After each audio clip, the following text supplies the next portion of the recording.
其實一路以嚟，我個目標都係同俊文一齊去衝擊我哋最後一次亞運嘅。咁但係唔好彩咁去前嗰排就整到十字韌帶啦，咁就要做手術。咁短時間內其實都出唔到嚟比賽，咁所以即係經過教練嘅商議，咁其實都揾咗我哋本身去亞運嘅團隊入邊都揾咗一個比較年輕嘅運動員去夾我啦。我其實好欣賞呢個小師弟嘅，因為我覺得佢一嚟好有天分嘅一個運動員啦，然後亦都個訓練態度好好啦，好搏命我覺得佢咁，所以我都好想盡我嘅能力去帶到少少嘢俾佢咁樣。打波打比賽嘅經驗可以帶到佢打一啲比較大運動會啦，咁希望可以帶住呢個經驗去繼續同嘅拍檔去打比賽。首先當然係希望打好每一場波啦，向更加即係唔同國家嘅對手去學習啦，跟住咁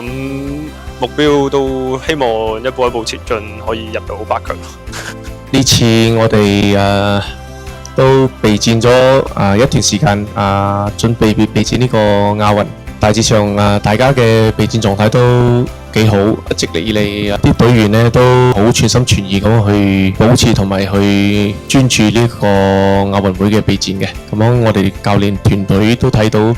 佢哋嘅專注同埋狀態都係好好嘅，大家都係好盡力嘅去集中去做好自己嘅本分。咁樣當然我哋都希望呢一次嘅亞運會大家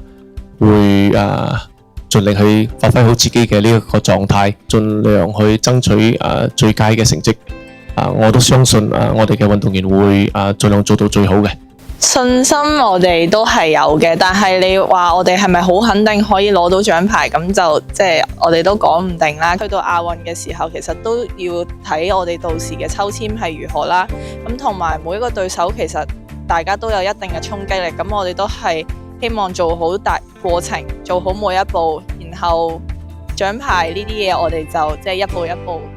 嚟啦。就每個項目都好，其實我覺得都有機會嘅，所以其實我覺得每個項目都好，去盡全力去打好每一場，去爭取一塊，去為我哋羽毛球隊去攞返更加多嘅成績。